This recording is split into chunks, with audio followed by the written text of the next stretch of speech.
Podľa mňa tento odhad on ako...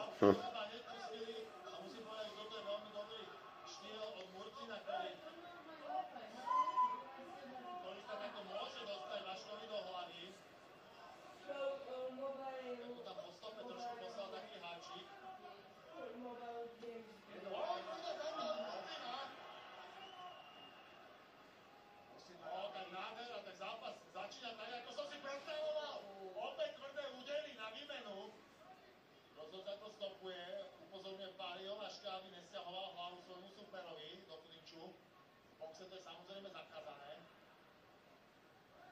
Jaký úder od Murcina! A tu tie údery naozaj padajú, priateľia. Tu to smrdí krvou. Murcin trošku vytriasol ruky. To je veľmi dobrý práv zo strany Murcina, ktorý zatiaľ v tom súboji tlačí Haliho.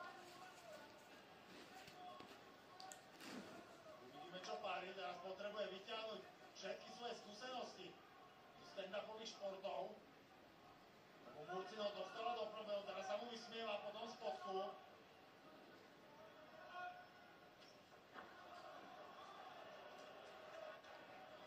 No, ten zápas ale vôbec nemôže povedať, že je veľmi atraktívny. Ľudí z hale to zdvíha zo sedadiel.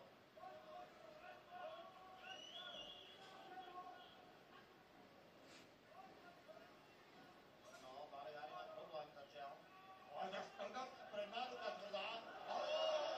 Murcina, tomu ísť dopredu, ten zasahuje tvrdo zadnou. Páliho je momentálne moc na ústupe.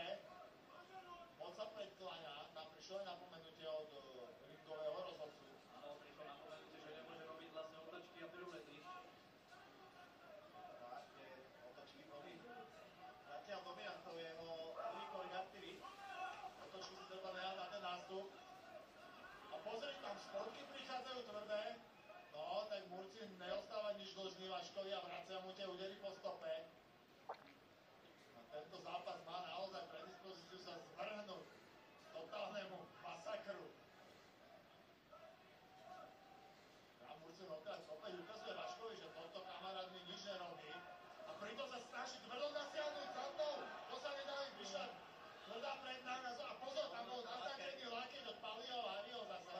Smrteľný lakeť. Presne tak, tam by malo prísť napomenutie minimálne, pretože vieme, že v prvom zápase po Fight Night Challenge toto s dynamikom spôsobilo ukončenie zápasu. Ďalšie 2